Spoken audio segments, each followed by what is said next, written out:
The reason that you're even having that struggle is because you had already been systematically disconnected from your intuition. And once that happens, you really have nothing to do except for grasp for clarity outside of yourself.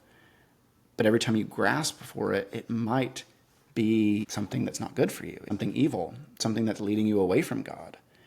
That chronic internalized self-doubt becomes one of the major impacts of disconnecting from your own sense of decision-making and intuition.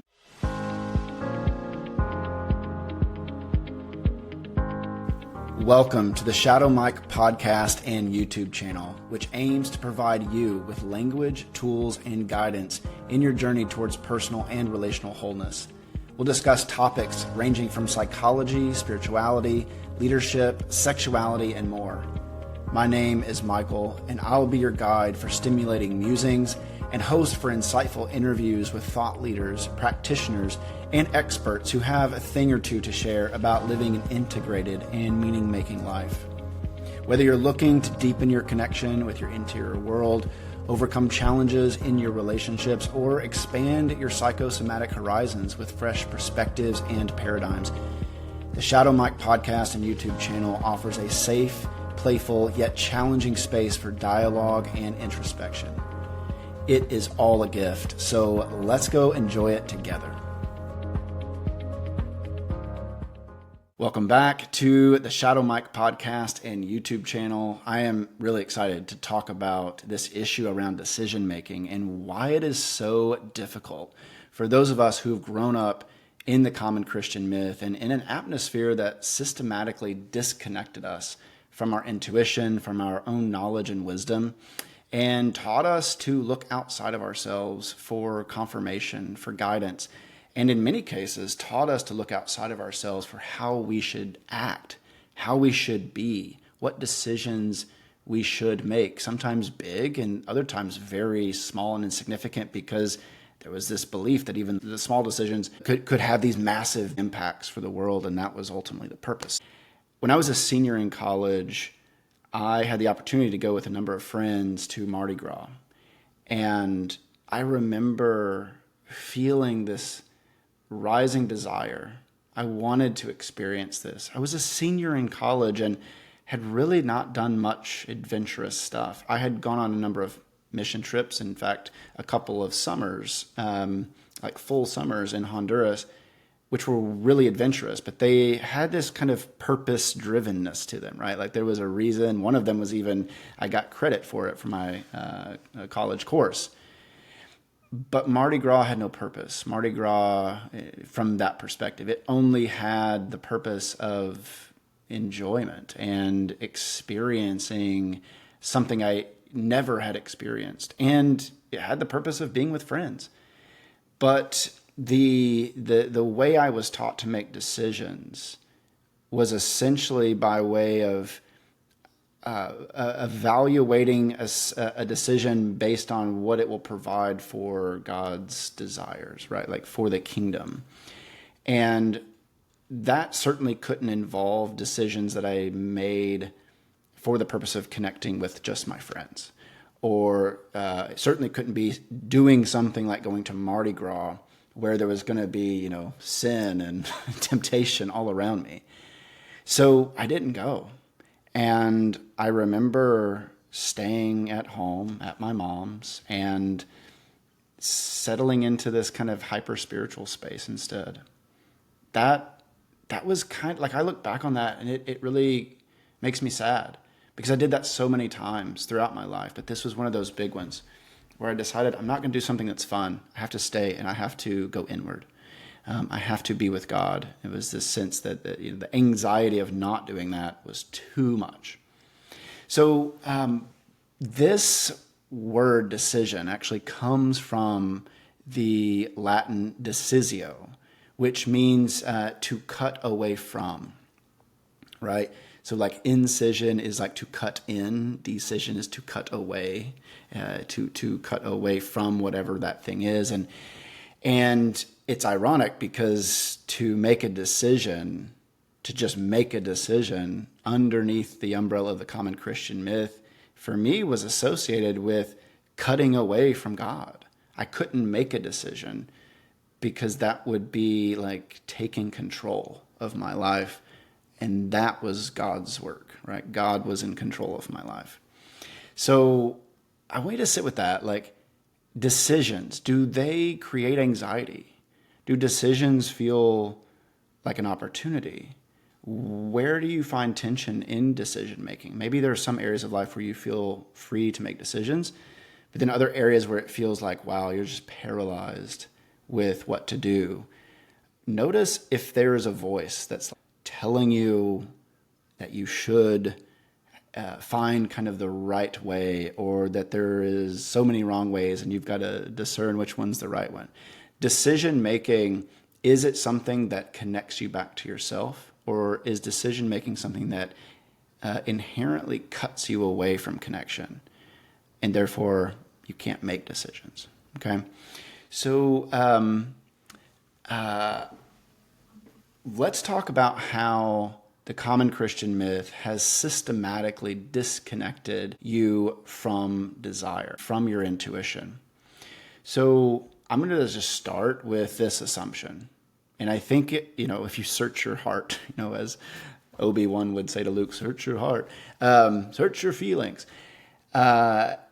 We were taught to mistrust ourselves, like full stop.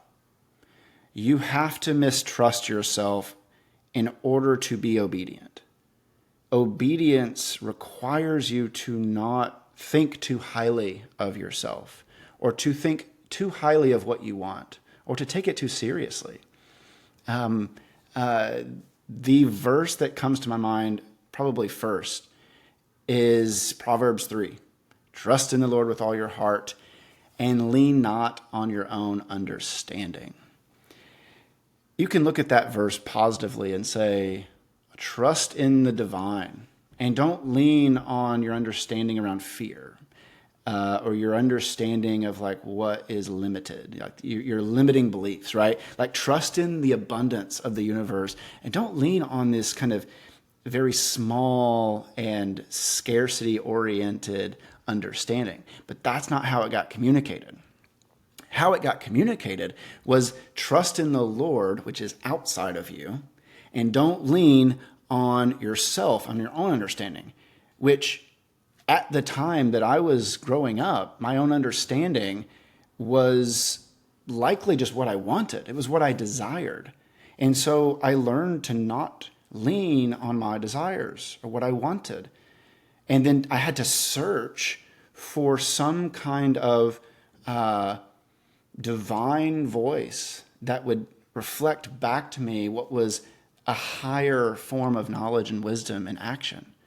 So it just kind of over time trained to not lean on myself, to not trust, to not put pressure on, in terms of, don't let your intuition support you. Don't let it be a support. In fact, come away from that and find that externally. Jeremiah says something about the heart is deceitful above all things, which I had to look that up. I didn't even know where that was, but I've heard it before. And what it communicated, doesn't matter the context, literally doesn't fucking matter what the context is around a Bible verse, because that's the whole thing with the common Christian myth. Most of it's not even in the Bible, or it's snippets that just confirm the bias already in the mythology. So this idea that the heart is deceitful above all things, it taught me to not trust my heart, right? Don't trust that. It's the flesh. It's trying to guide you. It's actively trying to guide you away from God, right? So what is the heart? It's where there's passion, where there is love, where there is abundance. And to not be able to trust that, to in fact think that it is maliciously trying to lead me away from what is best for me, wow, like how could you possibly make a decision that is yours if you ultimately believe that your heart is deceiving you? God's thoughts are higher than your thoughts, and his ways are higher than your ways. So whatever your thoughts and whatever you want, whatever path you feel intuitively is drawing you, it's still not where God's is. And the implication there is like, well, you can lean on your own sense of what is best, but just so you know, whatever that is, God's is higher. So if you go a little higher, it's always going to be higher, which puts you in a bit of a rat race or hamster wheel of trying to figure out what's the best, what's the highest form. If you've created a reality around you, you've made a decision, well, how do you know if that decision is the best one? Because it could have been something even better. And then here's amazing one here. Okay. We make our plans, but the Lord determines our steps. I think the way I remembered as a kid was, man plans his path, but the Lord directs his steps, or something like that. And I mean, there's so much in that symbolically. If words create our reality, then our plans, like planning, you can't make plans because the Lord is actually determining your steps. Plans are these big things, right? Like I plan to do this. It's like I'm future casting how I'm going to be. I'm going to make a plan to do this. But if the Lord is the one directing your steps, I mean, there's no telling if where you're going to be is what you planned, because the Lord will likely determine steps that deviate you from those plans, right? Because also your plans are not the highest form of what God is wanting for you. So why make plans? You have to actually just trust the steps. Now, again, there's so much goodness in here if you see it from the perspective. Like as an adult, I look at that and I'm like, oh, okay. I can make plans. And as I move forward with those plans, there is this guiding, as my friend Lisette says, the grand organized design, God, is determining the steps that happen that unfold those plans. And by the way, my plans I made were rooted in a sense of desire and intuition. So they're good. They're like not bad. They're good. So there's this divine, energetic, abundant, benevolent, just like super present energy that is guiding me forward in that. But that's not how it got communicated. It's like, okay, if you make plans, just so you know, God's probably going to go a different direction. He's always deviating you from anything that you want, anything you desire, anything you intuit. And therefore, it's best to just not do those things and leave yourself open to the divine. Which also, like, I didn't make plans when I think about, like, Mardi Gras, that story I shared.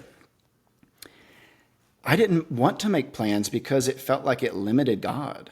If I made a plan to do something, then like it actually cut me off from something God wanted to do with me, or use me in some way, right? Oh, it was so functional. Oh, okay. This leads, these verses and how they got metabolized has led most of us to have internalized self-doubt, right? You make a decision. Well, what if you're wrong? Like, what if you're wrong about the decision you make? Well, okay, well, maybe I should do this then. Like, what if you're wrong there? What if that's just a trick? I mean, the heart is deceitful, and like then you've got the Satan character thrown in there. It's like, yeah, well, he might be leading you astray, and throwing up little things that kind of pull you off the path. The reason that you're even having that struggle is because you had already been systematically disconnected from your intuition. And once that happens, you really have nothing to do except for grasp for clarity outside of yourself. But every time you grasp for it, it might be something that's not good for you. It might actually be something evil, something that's leading you away from God. So that chronic internalized self-doubt becomes one of the major impacts of disconnecting from your own sense of decision-making and intuition. Abdication of responsibility. The inability to make a decision because you're waiting for clarity from the divine. I see this often, right? I mean, it kind of goes back to this idea, like you're going to make a decision. Well, have you prayed about it? Have you, I mean, if you're going to make a decision about a house to buy, well, the common Christian myth taught me that it's wrong until proven right. Okay. So I'm approaching this point where I could be really excited. It's an adventure, but I'm actually approaching it with a pretty heavy atmospheric pressure of anxiety, because I need to know that this is right before I take action. And if I don't hear that it's right, it could actually be very much wrong. That is trying to look for a sign from a place of anxiety to begin with. Abdicating our sense of responsiveness to our own desires leaves us kind of open to this sense that we have to wait for confirmation, and then we start looking for it and trying to manufacture confirmation. I forget the word, but there's actually a word for this. Synchronicity is a word it's very Jungian, that talks about when the internal and the external line up, and you have these experiences like, oh my God, like I didn't do anything to cause this, but the thing that I have been wanting and feeling, I just experienced in something someone said, or an image that popped up, or on a billboard, and it's like it resonates so deeply and you know it, right? It's just a knowing. But there's also this sense that like I've got to now look for signs. I've got to be hyper vigilant to my environment to feed back to me how I should be. And so people will look, like, oh, it was in my coffee creamer art.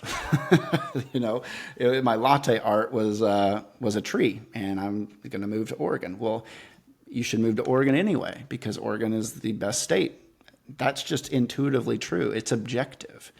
So if you're looking for confirmation, this is your sign to move to Oregon. Okay, anyway, the other internalized impact is around decision paralysis. Certainly big decisions like buying a house. But it can come down into small decisions too. I experience this pretty often right now. It's 6 months into living on my own for the first time.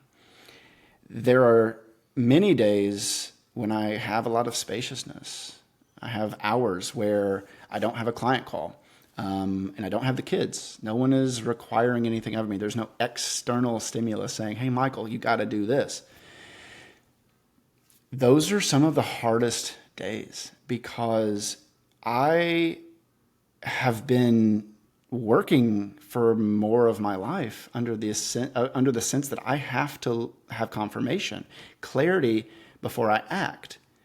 And so going to a coffee shop or staying home and being more contemplative, or creating at home, or going out to a coffee shop and getting a lot of work done and being in an extroverted kind of environment, feel like a split, a crossroads. It's like a fork in the road. And if whichever you choose kind of will determine what kind of day you have, and there is a right answer. But even if I choose to go to a coffee shop, I'm like, okay, I'm going to go to a coffee shop. Well, which one do I go to? What if I go to this one and the seat's gone? What if I go to this one and it's just super loud and like not the space that I was wanting? What if I want to try a new one? No, I should go and be at a coffee shop that I already know. Okay.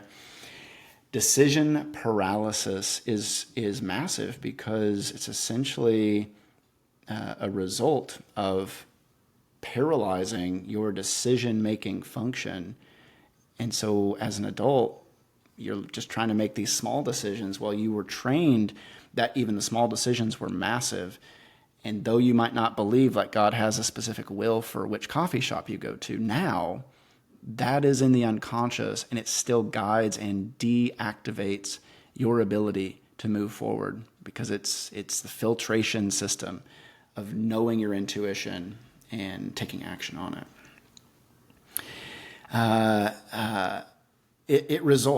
This whole thing results in a split self.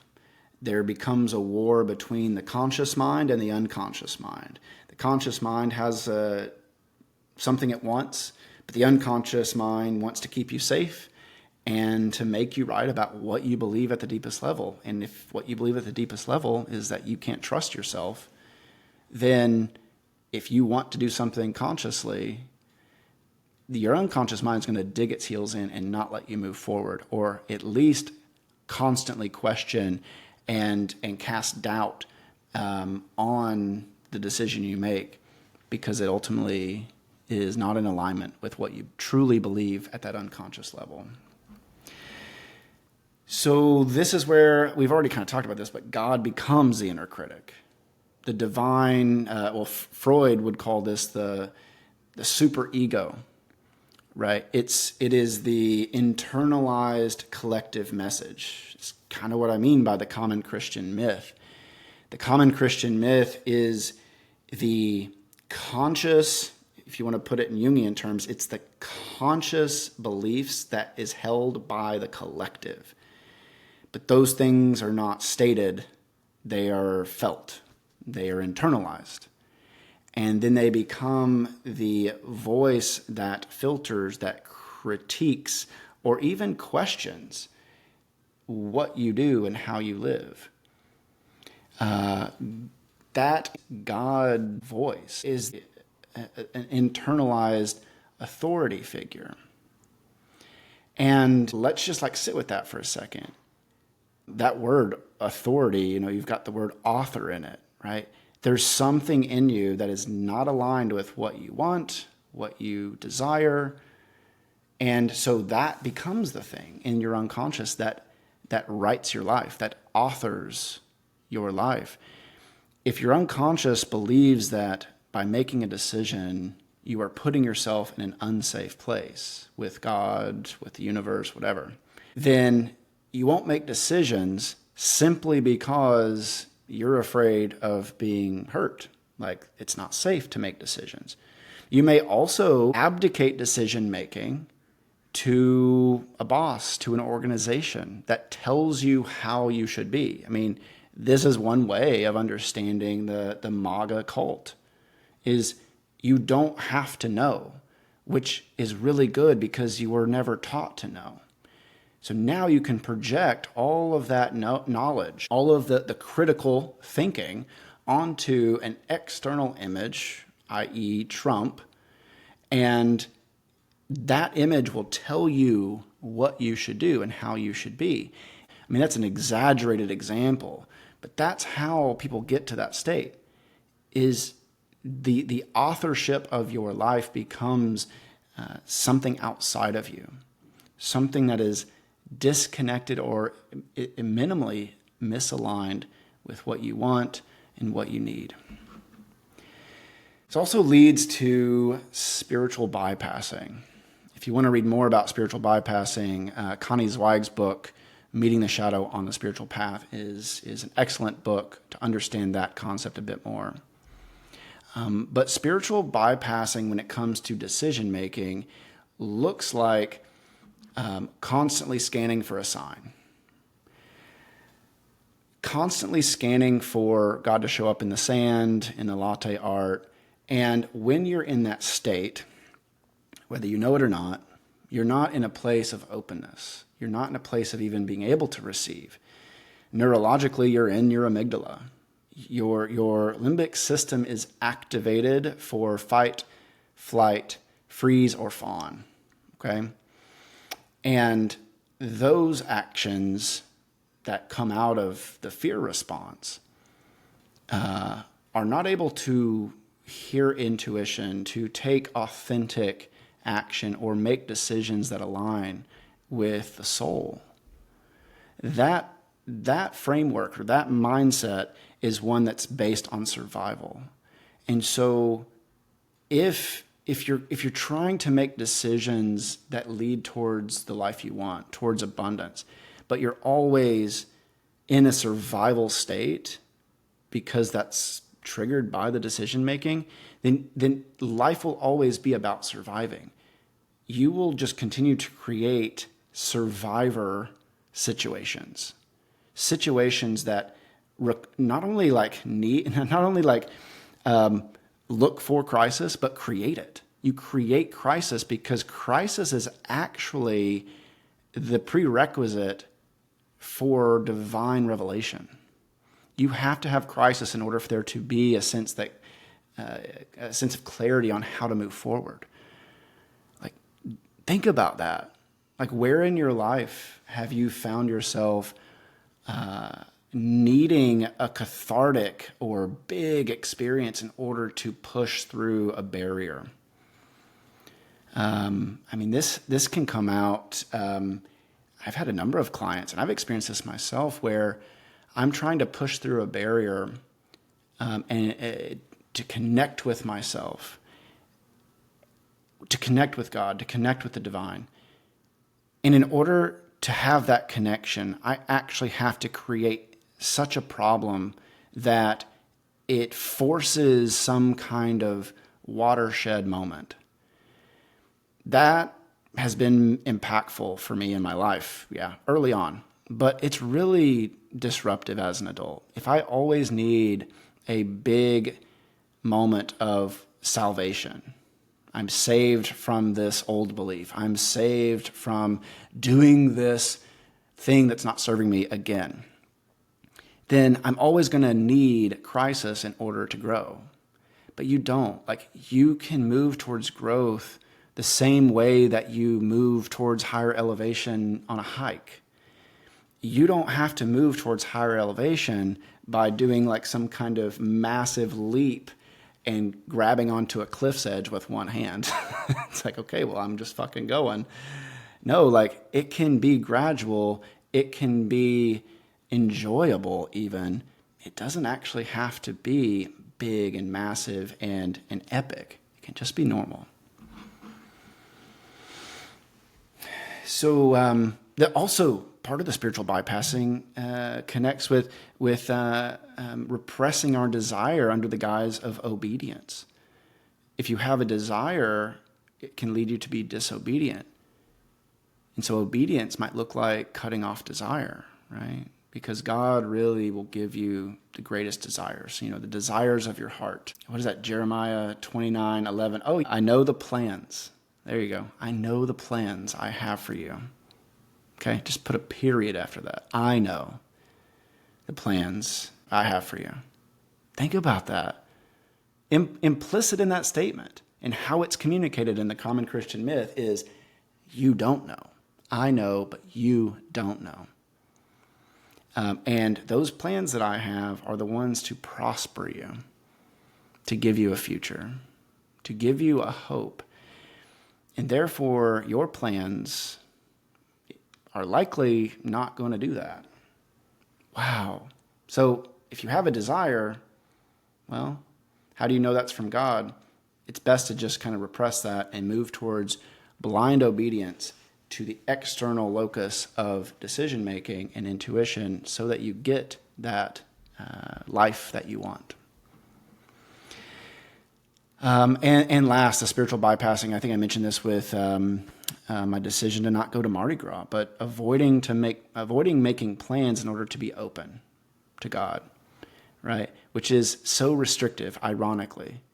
By avoiding making plans so that I can be open to how God wants to use me, life becomes very narrow because you have to make plans. You have to move forward with life, and that requires you to make plans. If you want to have friends, you can't just rely on just pure spontaneity all the time. And if you essentially can't make plans because God actually holds the plans that are best for you, then it's going to really create a situation where you have no way of moving forward in life, moving forward with what you want. There's a phrase, action is the medicine. I've heard it recently a few times, and it has been just really helpful for understanding that when I'm caught in this crossroads thing, it's action is the medicine. It doesn't mean action is the penultimate place of where you want to be, but action is how you begin to process this stuff. Action is how you reclaim your inner authority. It's by doing. And you might not know if what you're doing is the right decision or the wrong decision, but the only way to dissolve that dichotomy of right decision, wrong decision, is to transcend right and wrong into a place of experimentation. If you can experiment with your life, not just like, okay, start where your nervous system can handle it. Like, you want to go to this coffee shop or this coffee shop? You want to stay home or you want to go out? You want to be with friends? You want to be by yourself? Just make a decision. And instead of seeing it as, is this right or is this wrong? See it as an experiment. What lessons can I learn? What can I learn about myself by making this decision and just making the best decision I can in that moment and living with it? And noticing the inner critic, noticing the voices that tell you, oh, that was wrong. I had it this morning. I went to a coffee shop I didn't ultimately I wanted to go to, I wanted to try out, and it was a bad experience. And I had a moment where I was like, I'm really mad at myself for coming here because I could have gone somewhere else. I was like, you know what?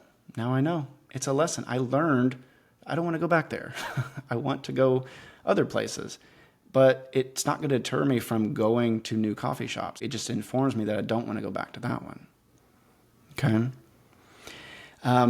Planning and choosing is not contrary to alignment. Okay? It's part of how we evolve. We have to make plans. We have to take action, which planning is an action. To make plans. Buy the plane ticket. Buy the tickets for the soccer game. These are things I've recently done. Do that and just let it go and then move toward it, because where your attention goes, energy flows. If you give attention to an area in your life, energy that you need to animate and heal that area will start to flow that direction. So make a decision, take an action, and allow energy to start moving towards that area in your life so that it can integrate and become just a part of you, right? Like, oh, I can just make decisions. And that's part of my divine gift in the world. Oh, I can just make decisions. I can create. I can make my life. Life is a laboratory, right? It's not a courtroom. It's not a win or lose situation. Life is a win or better win, the dichotomy doesn't have to be right or wrong. It can just be best and even better, right? There's all kinds of things that you can experiment with that. But you don't get clarity in waiting. You get clarity by moving. And when you take motion, when you go into motion, you will likely experience emotion. And emotion is the psychic lubricants that allow you to move through those blockages that you have in your body around decision making. If you make a decision and you have this like bad experience, like a coffee shop that's bad or loud and all that's what I experienced this morning, it may trigger anger. Great. You don't have to get rid of the anger. Let that anger rise up and let it be a catalyst to understand more clearly how you want to live, the decisions you really want to make. Let it bring up all of the anger around not knowing and why that's so frustrating. Let that anger come up, because that anger is moving you forward. It doesn't actually have to be an emotion of shame, guilt. It's an emotion of transformation and transmutation from not knowing what you want to knowing and enacting what you want. So we have to name our dichotomies and dissolve the old ones and transcend into new ones. You're always going to have dichotomies, right? Like one is right or wrong. The new dichotomy can be good and better, great and amazing. If you go into a decision with a sense that this is either going to be really good or absolutely amazing, that will shift how you engage that decision. If you go into a decision with the sense that this is either going to be a lesson about what I don't want or a lesson about what I want more of, that changes everything, right? So I want you to practice a tool that I'm going to put into the show notes. And it's in the Huna tradition. It's called Keawe. And it's a practice led by my friend Kyle, who you hold the two dichotomies. He'll lead you through the whole process. But you hold those two dichotomies and allow yourself to feel them, and then to bring them together to create something new, right? There's a new reality that's waiting for you in this split that has been guiding and deactivating your life for so long. I just want to make this note. Your desires, like what you want, is not something that you have to find. It's something that's leading you. Your desires are not buried. They're there. It's really just a matter of trusting them and letting them guide you. And as they guide you, allowing that to build you up into greater ego strength around your ability to take, your responsiveness, your responsibility for your own life, and your own self-trust to take action. You don't have to live in a state of fear. You can live in a perpetual state of fidelity to yourself. You don't have to live with a sense that a decision is going to connect or disconnect, and there's a right answer. You can live within an atmosphere where you're always connected, and every decision you make is an experiment in greater connection, in greater intuition, in greater abundance, and you are always moving within the atmosphere of the divine, of the source of all love and all energy. To give you kind of a biblical frame of reference here, Jesus in the Sermon on the Mount says, "You have heard it said, but I say," right? He's not, and it's kind of an epiphany for me, Jesus isn't saying you have heard something said that's wrong, but what's right is what I say. Jesus is saying you have heard it said, but I say, as a way of naming the fact that people were living with external voices telling them how they should be. A religious code that said this is how you should do things. And it was detached and disconnected from a sense of self. And here Jesus comes saying, but I say. Jesus, from a Jungian perspective, is an image of the archetypal self, the self within, the divine center that we all live and move and have our being within, okay? So what is it that you have heard said? What is it that you have heard said that has internalized that isn't serving you? It's not producing what you want. It's not leading to the life that you desire, the peace, the abundance, the calm, the free-flowing decision-making that you've always wanted. What are those voices? What is it that's been said? And then what is it that you say now? Like, what is that sense of self, that intuition now say?